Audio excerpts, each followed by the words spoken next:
Ar jūs ištinkančius išmėginimus pavadintumėte našta? Jie slegia jūsų pečius ir galvojate, Dieve, ar dar ilgai šitai truks? O gal įžvelgiate išmėginimuose galimybę? Tiltą, kuriuo galite žengti virš susiklošiusių aplinkybių ir užklupusių negandų, suprasdami, jog tai stiprina jūsų ryšį su Jėzumi Kristumi. Šiandien teologijos mokslų daktaras Čarlzas Stenlis kalbės apie sunkumus. Ar jie našta? O gal tiltas? Šiandien daug žmonių susiduria su sunkumais, kokių seniai nepatyrė. Taip nutiko dėl sudėtingų finansinių aplinkybių ir nenumatytų situacijų, jie susiduria su nepatirtais iššūkiais. Net neįsivaizdavo, kad gali netekti namų arba negalės leisti vaikų į mokslus. Nesitikėjo, jog ateis laikas, kai negalės patenkinti visų savo poreikių. Niekada nemanė, kad kas nors gali ateiti ir pasakyti, mums tavęs šiame darbe nebereikia. Sunkumų būna įvairiausių. Tai visuotinas reiškinys. Nesvarbu, kur gyvenate, iš kur esate kilęs, kokia jūsų odos spalva. Sunkumas yra sunkumas, bet viskas priklauso nuo mūsų požiūrio į jį. Požiūris viską pakeičia. Kai norite kaltinti kitus arba suversti jiems visą atsakomybę, niekas nevyksta. Tačiau jei jūsų požiūris teisingas, viskas pradeda keistis. Taigi norėčiau, kad šiandien suprastumėte, jog sunkumai gali būti nepakeliama našta, verčianti mus jaustis sunerimusiais, pervargusiais, išsikvėpusiais.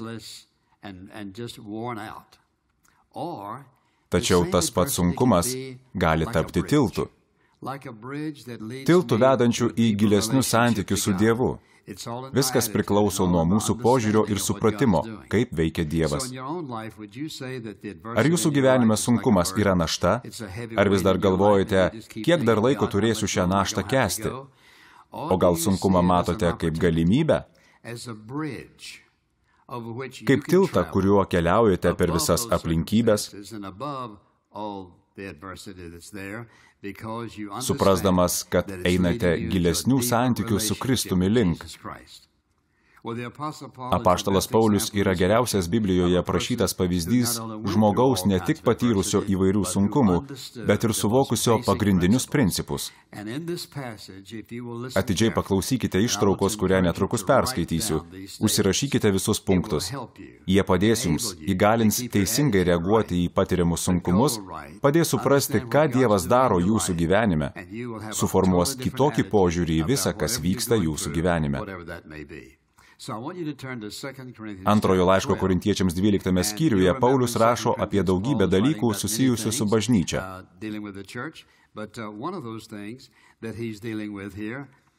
11 ir 12 skyriuose jis rašo apie sunkumus, kuriuos jam pačiam teko iškęsti.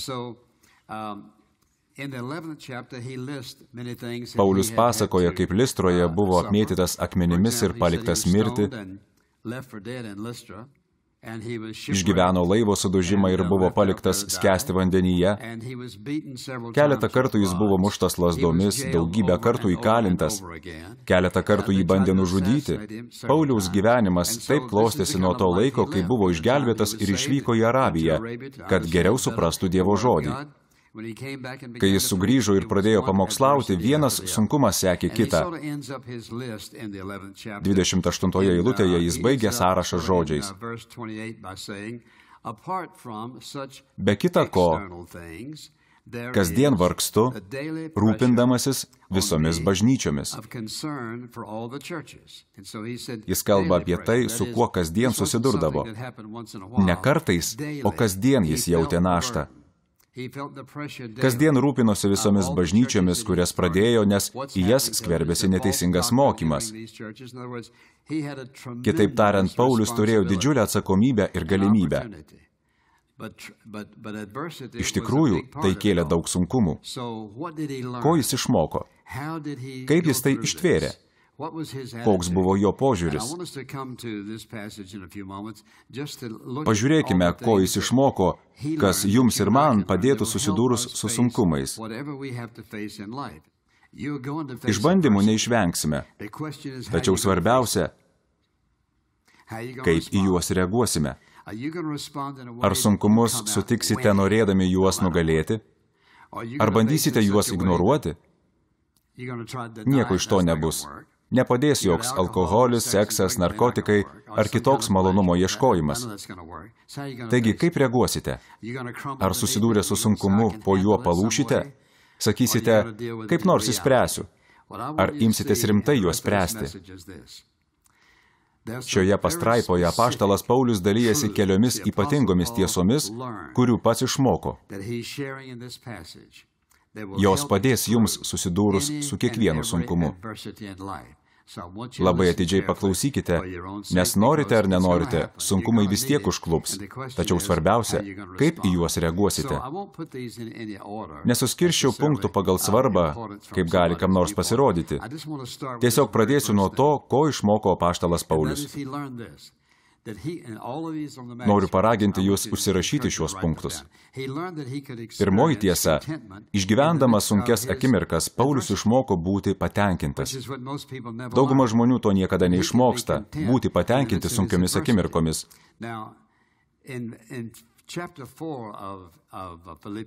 Laiške Filipiečiams 4 skyriaus 11 eilutėje apaštalas Paulius rašo: Aš labai apsidžiaugiau viešpatyje, kad pagaliau pražydo jūsų rūpinimasis manimi. Jūs ir seniau rūpindavotės, bet stigo progų tai parodyti.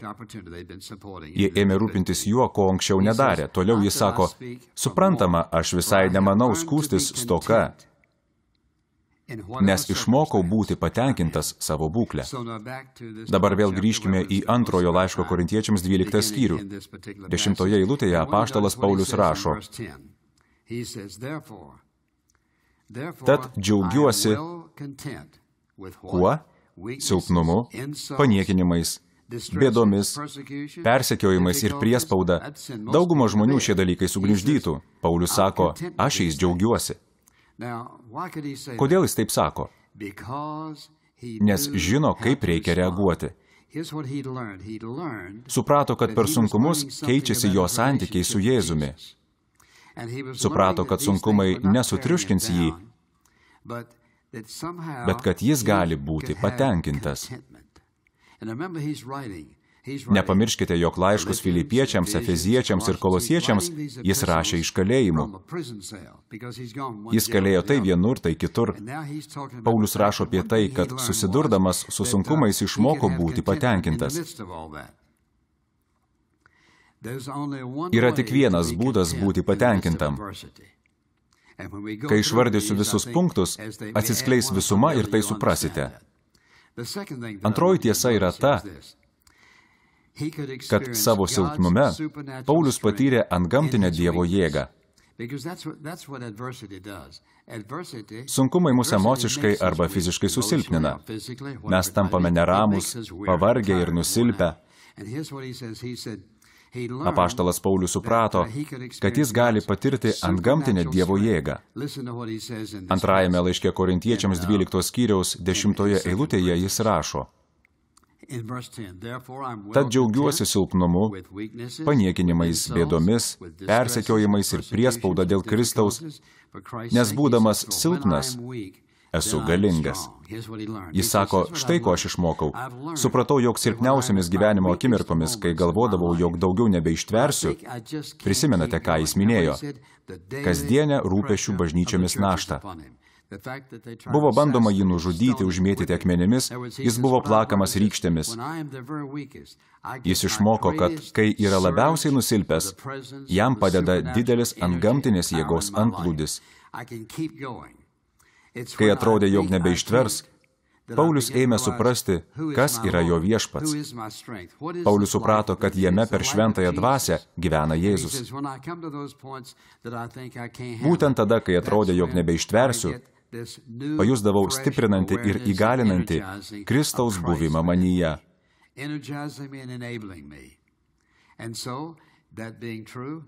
Kas be nutiktų, šios tiesos lyg tiltas padėdavo jam žengti virš visų sunkumų. Trečia, Paulius pasakė, kad sužinojo visų savo poreikių šaltinį. Antrojo laiško Korintiečiams 12 skyriaus 9 eilutėje jis sako: Bet man jis atsakė, gana tau mano malonės, nes mano galybė tampa tobula silpnume. Todėl aš mieliausiu noru, sako jis, girsiuosi silpnumais, kad Kristaus galybė apsigyventų manyje. Paulius suprato, kad Kristaus jam pakanka. Sužinojo, kad kai susiduria su sunkumais, kai niekas nebegali padėti, kai palieka net draugai, nesvarbu, koks būtų poreikis, jam pakanka Kristaus. Pakanka pažinti jį, mylėti, būti mylimam, leisti jam rūpintis. Tokie santykiai su Kristumi labai artimi. Paulius sužinojo, kad šių santykių pakanka iškilus net didžiausiam sunkumui, nes Kristus pažadėjo vesti, saugoti ir patenkinti poreikius. Visi žinome, ką Paulius rašo laiške Filipiečiams, o mano Dievas iš savo turtų gausos Kristuje Jėzuje šlovingai patenkins visas jūsų reikmes. Šiuos žodžius rašo žmogus, kuris daug laiko praleido kalėjimuose, buvo persekiojimas, užmėtytas akmenimis, skendo. Jis kalba apie pasitenkinimo būseną, jis kalba apie antgamtinę Dievo jėgą savo gyvenime, kuri jį aprūpina. Jos pakanka kiekvienai gyvenimo situacijai. Susidūręs su sunkumais, apaštalas Paulius žiūrėjo tinkamą linkme. Jis žiūrėjo ne į savo vidų, bet į viešpatį Jėzų Kristų. Tokie santykiai, jų augimas įgalino jį pakilti virš sunkumų. Nors, kaip rašo laiške Filipiečiams, ir buvo prikaustytas grandinėmis prie kareivių, jis dalinosi su jais tikėjimu ir Dievas darė galingus stebuklus. Taip vyko dėl to, kad Paulius nepasidavė. Jis nesiskundė, kur tu esi, Dieve. Jis išmoko, kad Dievas yra visų jo poreikių šaltinis. Tada jis suvokė, kad gali pasitikėti Dievo ištikimybę, nes dangiškasis tėvas laikosi savo pažadų. Mąstydamas apie pažadą, prisimenu, kas parašyta antrojo laiško Korintiečiams 12 skyriaus 10 eilutėje. Tad džiaugiuosi silpnumu, paniekinimais, bėdomis, persekiojimais ir priespauda dėl Kristaus, nes būdamas silpnas, esu galingas.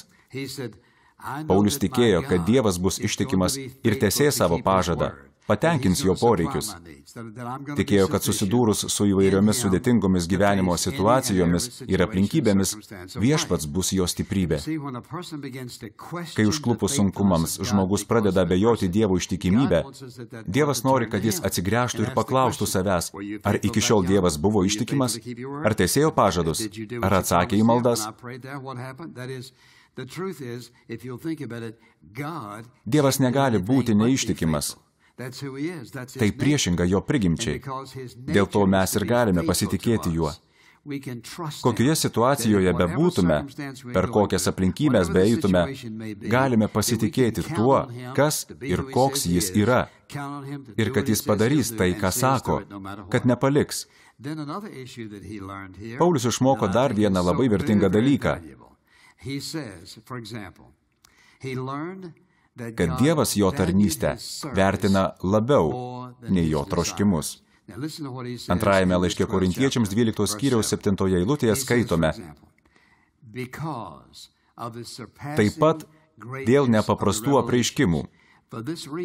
Taigi, kad neišpuikčiau, man duotas diglys kūne, šėtono pasiuntinys, kad mane smūgiuotų ir neišpuikčiau. Šiuose žodžiuose slypi ypač vertinga pamoka. Jis rašo, kad Dievas tiksliai žino, ko reikia, kad jo, Pauliaus, santykiai su dangiškuoju tėvu būtų artimi.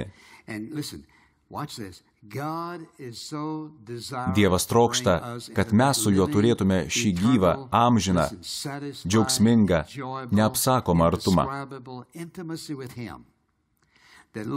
Kodėl Dievas kartais neatsižvelgia į mūsų troškimus? Jis kartais nepaiso mūsų troškimų, nes nori geriau parengti mus tarnystei.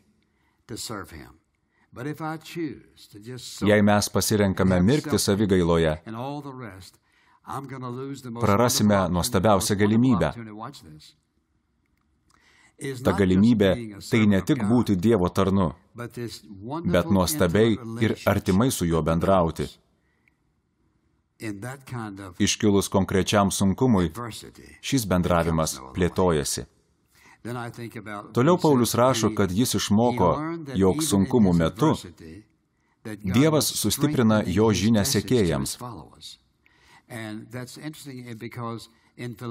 Kai būdamas kalėjime, Paulius rašė laišką Filipiečiams, ne visi mokiniai jo atžvilgiu buvo labai supratingi. Kai kurie jį net kritikavo. Štai ką Paulius rašo 13 eilutėje. Mat mano kalinimas dėl Kristaus išgarsėjo visame pretorijuje ir tarp kitų žmonių. Tarp jų buvo tų, kurie saugojo imperatorių. Daugumas brolių viešpatyje dėl mano pančių įgyja pasitikėjimo viešpačiu, ryžtingai imasi be baimės skelbti Dievo žodį. Toliau jis sako, beje, kai kurie skelbė Kristų iš pavydo ir rungtyniaudami, kiti skelbė Kristų gera valia. Jis sako, kad net per sunkumus Dievas mūsų gyvenimuose ką nors daro. Jis sustiprina žinią. Kai į mūsų gyvenimą pasibeldžia sunkumai ir skausmas, o mes pradedame suprasti, kaip Dievas veikia, sustiprėja tikėjimas. Kęsdamas sunkumus, apaštalas Paulius išmoko į visus įvykius žiūrėti kaip ateinančius iš Dievo. Toks mąstymas apsaugo žmogų nuo kartėlio, apmaudo ir priešiškumo. Antrajame laiške Korintiečiams 12 skyriaus 7 eilutėje Paulius rašo, taip pat dėl nepaprastų apreiškimų. Taigi, kad neišpuikčiau, man duotas dyglys kūne, šėtono pasiuntinys, kad mane smūgiuotų ir neišpuikčiau. Iš kur tai atėjo? Galiausiai iš Dievo. Todėl jis galėjo tai sustabdyti, bet nesustabdė. Jis leido tam vykti. Paulius išmoko ypač svarbią pamoką. Į visus įvykius žiūrėti kaip ateinančius iš Dievo. Jis išmoko dar kai ką.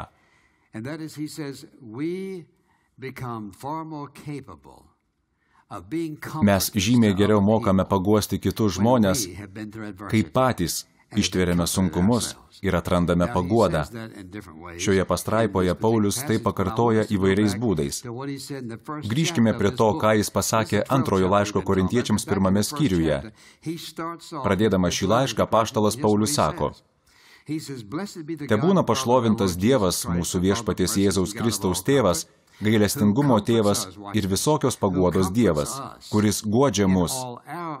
Atkreipkite dėmesį, kuris guodžia mus kiekviename sielvarte, kad ir mes galėtume paguosti bet kokio sielvarto ištiktuosius tą paguodą, kurią gauname iš Dievo. Vėliau tame pačiame skyriuje jis rašo, mes norime, kad jūs, broliai, sužinotumėte apie Azijoje mus ištikusią negandą, kuri baisiai mus prislėgė, tiek viršydama mūsų jėgas, jog nebesitikėjome išliksę gyvi. Būtent tokius sunkumus jis patyrė. Jis kalba apie tai, kad Dievas, guosdamas jį, paruošė būti kitų guodėjų. Jei patys išgyvenote skausmą, atmetimą, nepriteklių, jei buvote nukrypę nuo kelio, jei jums atrodė, jog gyvenime pralaimite, o Dievas tokiose situacijose jūs paguodė, tik tuomet galite nuoširdžiai paguosti žmones. Paulius suprato, jog mes tampame labiausiai efektyvūs tada, kai mums labiausiai skauda. Kai mums patiems reikia paguodos, mes suprantame, ką reiškia guosti kitą. Toliau Paulius pastebi, kad kiekvienam sunkumui Dievas turi konkretų tikslą. Grįžkime į 12 skyrių. Paulius sako, taip pat dėl nepaprastų apreiškimų. Apie ką jis kalba? Apreiškimo knyga yra vientisa, nes yra vienas pranašiškas apreiškimas. Paulius kalba apie nepaprastus apreiškimus ir tiesas, kurias Dievas apreiškia jam tam tikrų laiku ir tam tikrose situacijose.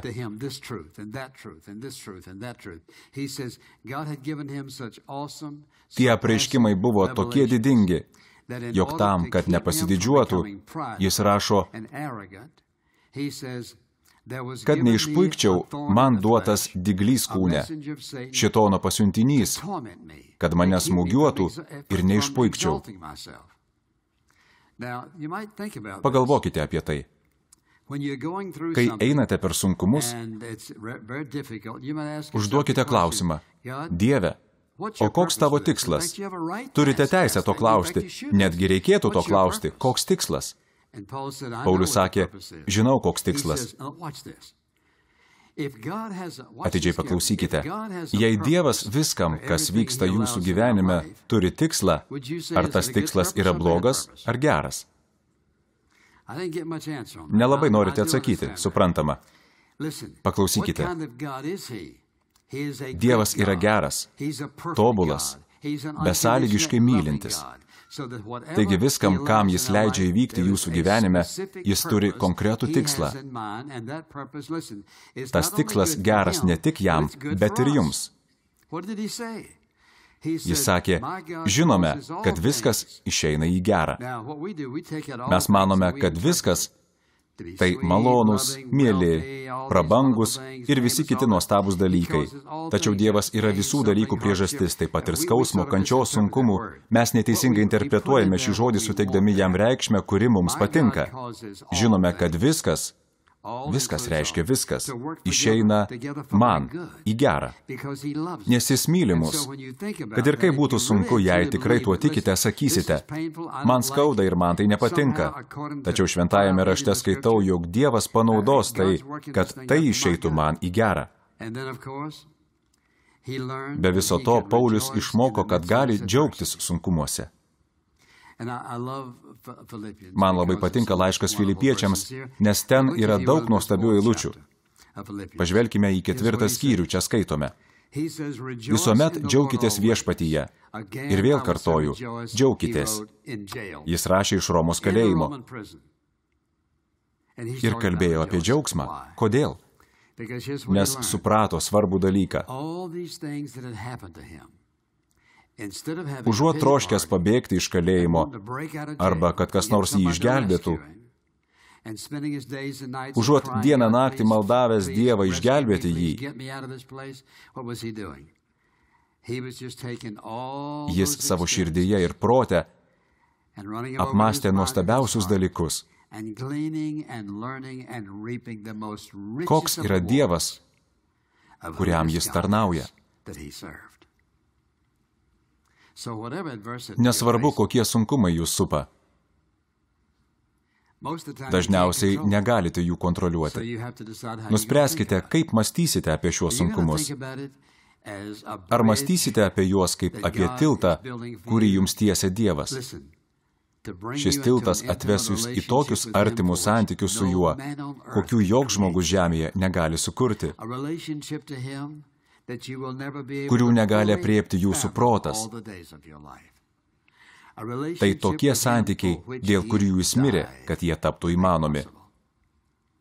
Tai bendravimas, kuris iš pagrindų pakeis jūsų gyvenimą, parengs jūs būti stipriu Dievo tarnu. O gal jūs norite daryti savigailos vakarėlius, gerti, ūžauti, užsiminėti seksu, kad tik nereikėtų mąstyti apie sunkumus, bet nemąstyti nepavyks. Tai šėtono apgaulė. Arba jūs galite elgtis kaip Paulius. Mąstyti, kad sunkumai yra tiltas, kurio kitame gale jūsų laukia neapsakomas, malonus, brangus, amžinas bendravimas su Jėzumi Kristumi. Koks bebūtų jūsų išbandymas, pažvelkite jį ir paklauskite, Dieve, kaip aš elgiausi, kaip reagavau į sunkumus. Galbūt nesate krikščionis ir galvojate, apie ką jis čia kalba. Kalbu apie Dievą, norintį atkreipti jūsų dėmesį. siunčianti jums galvos skausmus, sopulius ir kančią, kad galiausiai patrauktų jūs prie savęs. Galite priešintis, maištauti prieš jį, bet savo pačių nenaudai ir skausmui. Dievas nori, kad suprastumėte, jog jis sukūrė jūs savo, ne jums. Nori, kad išpažintumėte nuodėmes, savo netinkamumą ir pasitikėtumėte juo, kad jis atleistų jūsų nuodėmes per savo sūnų Jėzų Kristų, kuris mirė ant kryžiaus ir sumokėjo už jūsų nusikaltimus. Paveskite savo gyvenimą jam ir stebėkite, kas bus. Ar jis patrauks jūsų sunkumus? Nebūtinai. Jis žino, kiek jums reikia, kad taptumėte tokiu žmogumi, kokiu jis nori. Jūs turite du pasirinkimus – maištauti arba pasiduoti. Geriausia pasiduoti. Meldžiu, kad taip ir padarytumėte. Teologijos mokslų daktaro Čarlzo Stenlio programa Gyvenimo principai parengta tarnystės In Touch Ministries, kuri visame pasaulyje kviečia žmonės artimiau pažinti Jėzų Kristų ir stiprina vietinės bažnyčias. Iš Dievo malonės ši programa tapo įmanoma jūsų maldų ir aukų dėka. Lietuvišką gyvenimo principų įgarsinimą jums dovanoja Alytaus baptistų bendruomenė.